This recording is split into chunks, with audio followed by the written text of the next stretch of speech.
할렐루야, 살아계신 하나님께서 이 시간도 우리와 함께 하심을 믿습니다. 오늘은 믿음의 야성을 회복하라 16번째 시간으로 순종의 디테일 1, 기다림의 순종, 이런 제목으로 하나님 말씀 증거하도록 하겠습니다. 우리 옆에 분과 인사 한번 나누시겠습니다. 성령 충만하십시오. 강하고 담대하십시오. 성령 충만하십시오. 강하고 담대하십시오. 이 순종의 디테일이라는 제목으로 오늘 하나님 말씀 증거하려고 합니다. 이 여리고성 무너뜨리는 장면이 오늘 본문입니다. 사람 전략과 무기로 승리한 게 아니고 원리를 가지고 승리했습니다. 어떤 원리입니까? 순종의 원리입니다. 하나님 말씀이 능력이니까 말씀대로 순종하면 말씀이 성취될 거 아닙니까? 그래서 순종이 승리의 원동력이 된다, 이걸 말하고 있습니다. 저도 크리스천으로 살아보니까요, 항상 제 행동보다 기도가 먼저 가고 내 아이디어보다 하나님 말씀이 먼저 앞서가면은 하나님이 일하시는 걸 이렇게 많이 체험하게 되었습니다. 우리 신앙생활의 핵심이 바로 이거 아닙니까? 기도가 먼저 가고 말씀이 앞서가면 하나님이 일하신다는 겁니다. 이걸 보여주는 것이 우리가 앞에서 살핀 대로 여호수아서 6장 1절 2절 말씀인데, 우리 한번 같이 읽겠습니다. 이스라엘 자손들로 말미암아 여리고는 굳게 닫혔고 출입하는 자가 없더라. 여호와께서 여호수아에게 이르시되, 보라, 내가 여리고와 그 왕과 용사들을 내 손에 넘겨 주었으니 이미 승리했지요. 그래서 하나님의 백성은 승리를 위해서 싸우는 게 아니라 이미 승리하고 승리로부터 출발하는 것입니다. 하나님이 미리 적진 속으로 들어가셔서 다 초토화 시켜놨습니다. 멘붕 상태를 만들어놨습니다. 전의를 상실하게 만들어놨습니다. 여리고성에 갇혀서 꼼짝도 못하고요, 그 원수들이, 그렇죠, 적들이 감히 덤빌 생각도 못하게 되었습니다. 껍데기는 온전해 보이지만 실제로 내면은 완전히 무너진 상태가 되었다는 것입니다. 미래의 결과가 이미 정해져 버린 거죠. 이것을 신학에서는 신적 완료, 이렇게 표현합니다. 하나님의 개입이 이미 미래의 승리를 확정지었다는 겁니다. 그래서 여호수아 6장을 잘 보시면은 싸움의 디테일은 별로 없습니다. 승리했다, 무너졌다, 그리고 끝입니다. 어떻게 싸웠는지는 별로 묘사도 없습니다. 그냥 무너졌습니다. 싸움의 디테일이 없지요. 그래서 이 여호수아 6장 대부분의 내용은 영적인 원리, 순종의 원리를 말하고 있습니다. 다른 말로 순종의 디테일을 말하고 있습니다. 제가 성경 공부를 많이 인도해보고 또 신앙 상담도 해보면서 느낀 게 있습니다. 많은 크리스천들이 총론에는 강합니다. 순종합시다, 그러면 아멘, 아주 힘차게 대답합니다. 그런데 그들의 머릿속에 어떻게 순종해야 되는지 디테일이 없다는 것을 발견하게 되었습니다.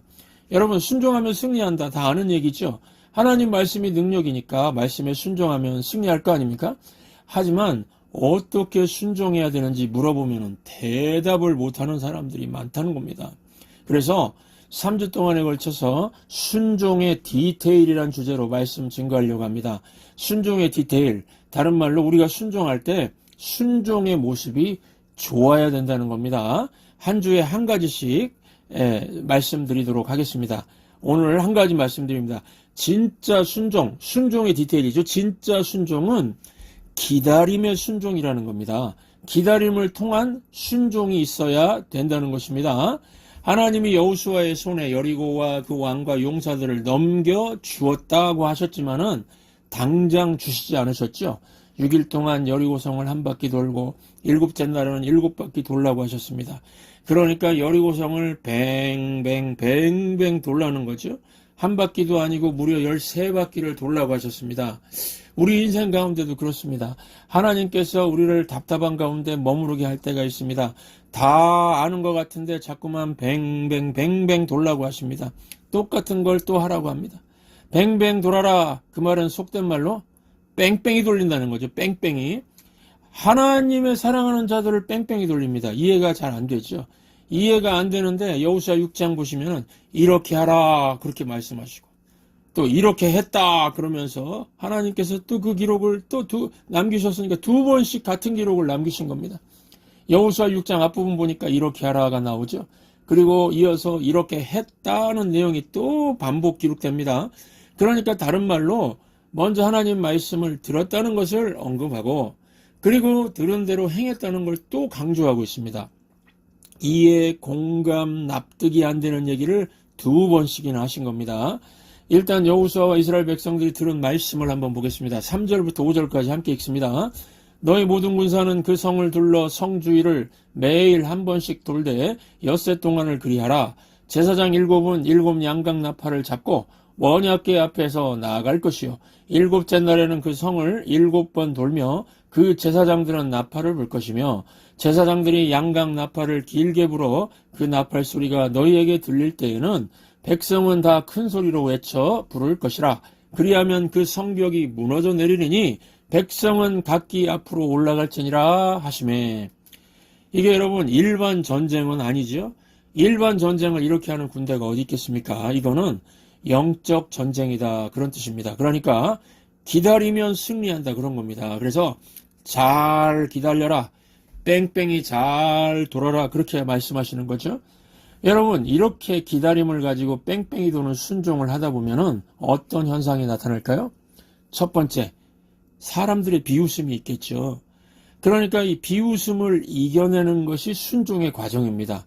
그게 기다림의 중요한 내용이고 순종의 중요한 내용이라는 겁니다. 여리고성 사람들 처음에는 쫄아 있으니까 저거 뭐 하는 거지 궁금증을 갖다가 한 5일쯤 지나면 어떤 반응을 보이겠습니까? 저거 뭐 하는 짓이야? 한심하다, 비웃고 조롱하겠죠. 한심해 보이고 무모해 보인다고 놀리지 않겠습니까? 여러분 이처럼 순종에는요 반드시 무모해 보이는 시간의 통과가 있어야 된다는 겁니다. 그래서 우리가 하나님 말씀에 순종할 때마다 느껴지는 게 뭐냐면요 문득 이거 무모한 거 아니야? 이거 무모한 거 아니야? 이런 느낌이 들 수 있다는 겁니다. 여러분 노아가 그랬죠. 100년도 넘게 산꼭대기에서 방주를 만들 때 사람들이 얼마나 비웃고 조롱하고 그랬습니까? 또 롯이 소돔과 고모라 성이 하나님 심판으로 멸망할 거니까 빨리 떠나자고 가족에게 얘기했더니 심지어 자기 사위들도 조롱했지요. 하나님 말씀을 안 믿고 순종하는 사람을 한심하다 그랬습니다. 여러분 그래서 진짜 순종은요 그렇게 조롱받고 무모해 보이는 시간을 보내야 된다는 것입니다. 문둥병 환자인 나아만 장군도 그랬죠.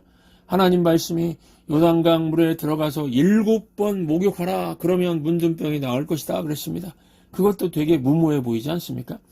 주변에 있는 사람이 그것은 무모해 그래도 해야 되는 게 순종입니다. 순종에는 항상 무모함 이런 것들의 시간을 통과해야 된다는 것입니다. 사실 여러분 중에 새벽기도 나온다고 그러니까 처음에요 무모하다고 생각하는 가족들 주변 사람들 있지 않았습니까? 이 코로나 기간을 지나면서 많은 교회들이 온라인 예배를 드리고 그러면서 새벽 예배 드리는 교회가 많이 사라지게 되었습니다. 교회에 오지 않고요. 온라인으로 새벽 예배 영상을 올리는 것으로 새벽 예배가 대체되는 현상이 생겼습니다. 코로나가 끝나고 제게 이렇게 말하는 목사가 있었습니다. 그렇게 새벽 예배 드리다가 피곤이 쌓여가지고 간이 상해서 일찍 죽을 수도 있다고. 그렇게 얘기하는 걸 들었습니다. 그러니까 새벽 예배도 무모하다는 그런 뉘앙스의 말이었습니다. 목사도 이렇게 생각하는데요. 일반 성도들은 더 무모하다고 생각하는 거 아닐까 이런 생각이 들었습니다. 뭐 선교 간다 그러면 한심하다고 생각하는 사람도 있습니다. 휴가 내서 놀러 가야지 휴가 내서 선교 간다고 그러면서요. 물론 우리 교회 성도는 이런 분 없습니다. 다른 데서 들었던 얘기입니다. 여러분 전도가 그런 거죠. 한심해 보이고 미련해 보이고요. 고린도전서 1장 21절을 보시면은 하나님께서 전도에 미련한 것으로 믿는 자들을 구원하시기를 기뻐하셨다고 했습니다. 그러니까 전도와의 동의어, 비슷한 말, 동의어가 무엇입니까? 미련함이죠. 전도의 미련함. 예수 믿고 전도하는 사람을 향해서 주변 사람들이 미련하다, 무모하다 비웃을 겁니다. 가족 중에서도 안 믿는 불신자가 분명히 그런 소리를 할 것입니다. 여기 앉아 계신 분들 중에도 이런 경험 있으시죠? 그게 순종의 내용이라는 겁니다. 미련하다는 소리를 들어야 그게 거룩입니다. 거룩하다, 거룩의 의미가 세상과 구별되었다는 뜻입니다. 세상 사람들과 똑같이 가면은 무모하다는 소리 안 듣습니다. 다른 길 걸어가니까 미련하다, 한심하다, 비웃음을 듣는 거 아닙니까? 그러니까 좋게 포장하면은 거룩, 구별됨이고 나쁘게 포장하면은 한심한 겁니다. 그래서 거룩함과 한심함은요, 동시에 들릴 수가 있습니다. 하나님이 우리에게 말씀하실 때는 거룩하다, 구별되었다 하시는 거고, 세상은요? 세상은 우리에게 뭐라고 얘기할까요? 미련하다, 미련하다, 그렇게 얘기를 한다는 겁니다.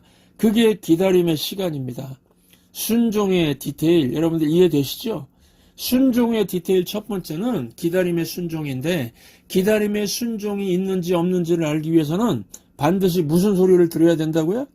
당신 참 미련하다. 당신 참 한심하다. 이런 말을 들을 수 있어야 한다는 겁니다. 성경의 스토리를 쭉 살펴보면 미련한 얘기들입니다. 예를 들어서 여러분, 제가 사자와 곰과 싸우기 위해서 막대기를 들고 나간다고 하면은 여러분들 뭐라고 말하고 싶습니까? 미련하다, 무모하다, 당장 그러시겠죠. 또 제가 이 바다를, 큰 바다를 갈라버린다고 지팡이 들고 바다를 향해서 외친다면 뭐라고 말하고 싶습니까? 당신 미쳤구나, 생각이 한심하구나, 당장 그러시겠죠. 여러분, 다윗이 막대기 들고 사자와 곰과 싸워서 이겼습니까? 졌습니까? 이겼죠. 모세가 지팡이 들고 홍해바다를 갈랐습니까? 못 갈랐습니까? 갈랐죠. 여러분, 하나님께서 주시는 승리를 맛보기 위해서는 세상 사람들 앞에 이런 무모함과 한심함, 미련함을 견디는 기다림의 과정이 필요한 겁니다. 그래서 교회는요, 미련함이 있어야 됩니다. 답답해 보여야 됩니다. 목사도 답답해 보이고 한심해 보여야 합니다. 당장은 이해가 안 돼야 됩니다. 저를 보실 때에 소처럼, 아주 그냥 소처럼 미련하게 보일지 모르겠습니다. 왜 그럴까요? 그게 저의 기다림의 시간이거든요. 하나님께서 일하실 찬스를 드리는 시간이거든요. 제가 성경을 보니까 하나님 앞에서 최종 승리했던 사람은 다 미련하다는 소리를 들었습니다. 노아도 그랬고 모세도 그랬고 다윗도 그랬고요. 그래서 저도 그렇게 인생 살고 목회도 그렇게 하려고 합니다. 저를 보면은 좀 답답하고 미련해 보일 겁니다. 목사님, 기도를 할 때 왜 그렇게 힘써서 기도하십니까? 좀 조용히 점잖게 하시지요. 이런 얘기를 하실 수도 있을 겁니다. 이게 제가 여러분 기도 응답을 기다리는 시간이거든요. 제가 믿음이 없어서 그렇게 몸부림쳐야 기도할 수가 있습니다. 기다릴 수가 있습니다. 예, 대한민국이 월드컵 4강까지 가게 만든 그 레전드 축구 감독이 누구죠? 히딩크죠, 히딩크. 히딩크가 그런데 처음 감독으로 와서 축구 시합 해가지고 5대0으로 져버렸습니다. 그래서 별명이 5대0입니다. 5대0. 히딩크 5대0 감독. 그런데 그런 비웃음과 조롱을 견디고 통과하고 기다림을 통해서 월드컵 4강의 작품을 만든 겁니다. 여러분, 우리 하나님의 백성들이 이 히딩크 감독보다 못해서는 안 되겠죠. 기다림의 시간에는 어리석은 사람들의 비웃음이 반드시 있습니다. 불신자들의 조롱이 있고 무시받음이 있어도 뚝심 가지고 밀고 나가는 거, 그게 반드시 필요하다는 겁니다. 또 한 가지 여러분, 기다림의 순종이 있을 때 나타나는 특징이 뭐냐면은 목마름입니다. 목마름. 본문의 이스라엘 백성들 입장에서 한번 생각해 보시기 바랍니다. 매일같이 뱅글뱅글 돕니다. 그러면 여리고성을 도는 횟수만큼 간절함이 생기겠지요. 어떤 간절함일까요? 눈에 보이는 저 여리고성 빨리 무너졌으면 좋겠다. 빨리 무너졌으면 좋겠다. 이런 간절함이겠지요. 그래서 하나님께서는 우리에게 기다림을 주는 이유가 뭐냐면은 이런 목마름이 생기기 위해서 그렇다는 겁니다. 우리 교회가 불렀던 찬양 중에 이 목마름을 주는 찬양을 고르라면은 원하고 바라고 기도합니다. 이 찬양 같습니다. 제가 이 찬양을 부르면은 막 갈증이 생기고 목마름이 느껴집니다. 하나님의 꿈이 나의 비전이 되고 예수님의 성품이 나의 인격이 되고 성령님의 권능이 나의 능력이 되길 원하고 바라고 기도합니다. 갈증납니다. 목마릅니다. 이렇게 되기를 바랍니다. 막 이러면서요. 지금 여러분 왜 그러냐면 제 모습은 너무 형편없고 약하고 부족하기 때문에요. 하나님의 꿈을 꾸기보다는 개 꿈 꿀 때가 많고 쓸데없는 생각에 사로잡혀서 골치 아플 때도 있거든요. 그런데 제가 이렇게 부족하니까 하나님의 꿈이 나의 비전이 되길 원하는 목마름이 막 생기는 겁니다. 여러분 제 성품도 보면은요, 교회학교 유아 유치부 시절부터 제가 평생을 신앙훈련 받으면서 살아왔다고 하는데도 육체의 죄악된 본성에 질 때가 아주 많습니다. 이 목사 사모 중에 가정사역자인 그 도은미 사모가 있습니다. 도은미, 예, 김은미가 아니고 도은미 사모가 있습니다. 이분도 저 같은 고백을 하시더라고요. 꽤 유명한 가정사역자니까 세미나도 많고 그래서 바쁜 생활을 보낸다고 합니다. 한 번은 바쁜 시간이지만 남편을 위하여 식사를 차리라는 이 성령님의 오는 그 부담감이 있어가지고 브라질식 기름진 근사한 밥상을 차렸다고 합니다. 그날 남편이 오자마자 입맛이 없다면서 라면 먹고 싶다, 라면 먹을래, 그러는 그런 말에 막 옥신각신하다가 결국 라면을 먹게 되었고, 그날의 분노 때문에 사흘 동안 말을 안 해버렸는데 남편이 말을 걸지도 않았답니다. 발단은 라면이었는데 말을 걸지 않는 것이 더 화가 나가지고 막, 더 이렇게 막 분이 생겼답니다. 결국 이러다가 마귀가 이러다 내 발목 잡겠구나 싶어서 남편에게 먼저 사과했다고 합니다. 그러면서 이제 남편한테 이유를 물어보니까 이 남편도 목사지요. 남편 목사가 말을 안 걸었던 것은 도은미 사모 얼굴을 보니까 얼굴이 그냥 엉망이어가지고 혼자 놔두는 것이 유익하다 이렇게 생각했다는 겁니다. 그리고 그날 점심에 그 남편이 기름진 것을 먹어서 라면 국물 같은 얼큰한 것을 먹고 싶었는데 그런 이유를 말할 기회를 놓쳤다는 것이었습니다. 그러니까 남편 생각은 안 듣고 라면 먹고 싶다 그러니까 열받아가지고 그 사모가 막 얼굴이 무섭게 변했다는 거죠. 그런 일을 겪으면서 이 도은미 사모가 깨닫은 것이 내 죄성은 고쳐야 되는 게 아니고 이건 죽여버려야 되는구나, 죽여야 변화가 되겠구나 하는 그런 깨달음이 있었답니다. 그래서 그 다음부터 기도가 바뀌었는데요. 주여, 제 못난 본성, 이 인격 성품 이거 고쳐주는 게 아니고 이 본성을 죽여주셔서 이렇게 기도하자 변화가 되었다고 합니다. 예수님 안에서 옛사람이 죽으니까 예수님의 인격을 채우게 되었다는 것입니다. 그러니까 라면 갖고 부부싸움 하면서 예수님의 성품이 내 인격이 되길 목말라 하니까 이것도 목마름이죠. 그래서 변화가 생긴 것이죠. 성령의 권능도 언제 생길까요? 지금 갖고 있지 않으니까요. 원하고 바라고 기도합니다. 목말라 하면서 기도할 때 생기는 거죠. 뭐 성령의 권능 그러면은 방언하고 뭐 이상한 소리 하는 정도 생각하는 분도 있는데 성령의 권능은요, 죽은 자 가운데서 예수님을 부활하게 하신 능력입니다. 성령의 권능이 나에게 임하면 영혼이 소성케 되고 죽을 병도 낫게 되고 악한 영도 물리칠 수가 있는 겁니다. 여러분, 이렇게 하나님께서 왜 이런 하나님의 꿈, 예수님의 성품, 성령의 권능을 금방 안 주실까요? 간절함이 쌓일 때 풍성하게 누릴 수 있기 때문입니다. 그래서 기다림의 시간을 주신다는 겁니다. 뭐 결혼을 위해서 기도할 때도 왜 기다림의 시간을 주실까요? 오늘 기도하면 미스터 킴이 나타나고 다음 달에 기도했더니 뭐 미스터리가 나타나가지고 두 사람 되고 그 다음 달에 기도하면 뭐 미스터 박이 나타나고 그래서 셋 중에 하나 고르자 그게 아닙니다. 오늘 기도했는데 아무도 안 나타나고 다음 달에 기도했는데도 아무도 안 나타나고 6개월 후에 기도하는데도 뭐 옆에 할아버지 할머니만 나타나고 그럴 수 있습니다. 아무도 없는 상황이었다가 간절함이 꽉 찼을 때에 평생 함께 살 배우자를 갑자기 보내주시는 겁니다. 간절함이 없으면 소중함을 모르거든요. 간절함이 있어야 풍성함을 누릴 수가 있습니다. 유튜브 방송 중에 타냐와 올라라는 그 우크라이나 출신 쌍둥이 자매 그 이야기 영상이 있었습니다. 우크라이나는 좀 못 살지 않습니까? 가난하고 힘들고 전쟁 중이죠. 이 타냐는 한국에서 살고 올라는 우크라이나에 사는데 이 올라가 타냐가 사는 한국에 이제 방문했을 때 이 타냐가 선물을 하는 내용의 영상이었습니다. 그 선물이 뭐냐면은 삼성 최신 휴대폰이었습니다. 근데 제가 뭐 감동을 받은 장면이 뭐냐면은 삼성 휴대폰을 받고서 너무 좋아서 눈물을 펑펑 쏟는 겁니다. 우크라이나에서는 그런 휴대폰을 갖는 게 아마 되게 어려웠었나 봅니다.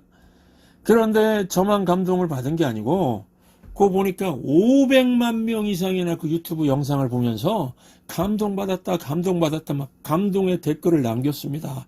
그 중에 어떤 아빠 같은 사람이 남긴 것 같은데 뭐라고 썼냐면요. 우리 딸도 저렇게 감사했으면 좋겠다. 순수한 모습이 감동스럽다. 이렇게 적었습니다. 요즘 애들 별로 뭐 좋은 거 갖다 줘도 감사 안 하죠? 그냥 그 옆에다 놔두세요. 그러고 뭐. 펑펑 눈물 안 흘리죠? 감사가 없습니다. 여러분, 우리에게 이 목마름이 있다는 것은 기다림 속에서 이런 감동과 감사와 감격을 누리게 하시려고 하는 하나님의 선한 뜻이 있다는 겁니다. 그래서 기다림의 순종이라는 건 두 가지입니다. 비웃음을 이기면서 든든한 믿음을 갖게 되고 세상을 이기게 되는 거룩함이 있게 되고 또 하나는 목마름의 힘입니다. 목마름, 갈증. 목마름을 통해서 하나님이 주시는 것의 가치를 깨닫고 감사가 넘치고 풍성함이 넘치게 하시려는 겁니다. 이런 순종이 있는 하나님의 거룩한 종들 되시기를 주의 이름으로 축원합니다. 이 세상을 살아가는 동안에 나의 힘을 의지할 수 없으니 기도하고 낙심하지 말 것은 주께서 참 소망이 되심이라.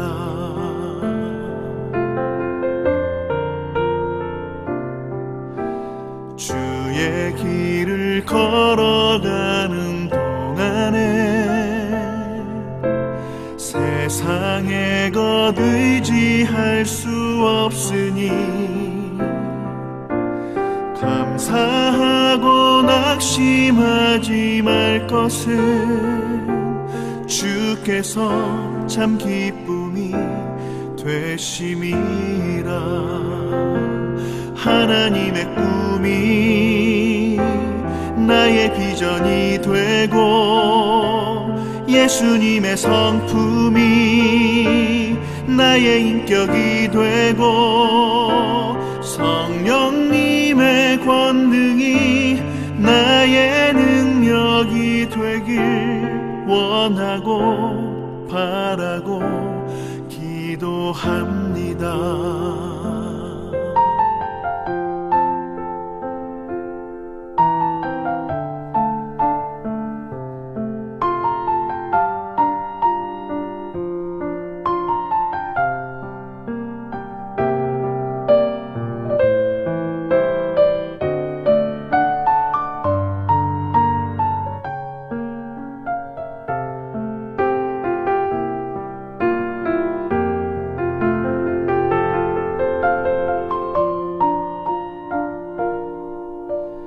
이 세상을 살아가는 동안에 나의 힘을 의지할 수 없으니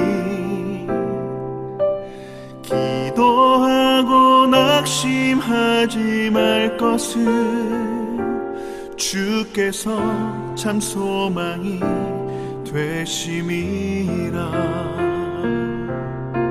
주의 길을 걸어가는 동안에 세상의 것 의지할 수 없으니 감사하고 낙심하지 말 것은 주께서 참 기쁨이 되심이라. 하나님의 꿈이 나의 비전이 되고 예수님의 성품이 나의 인격이 되고 성령님의 권능이 나의 능력이 되길 원하고 바라고 기도합니다. 하나님의 꿈이 나의 비전이 되고 예수님의 성품이 나의 인격이 되고 성령님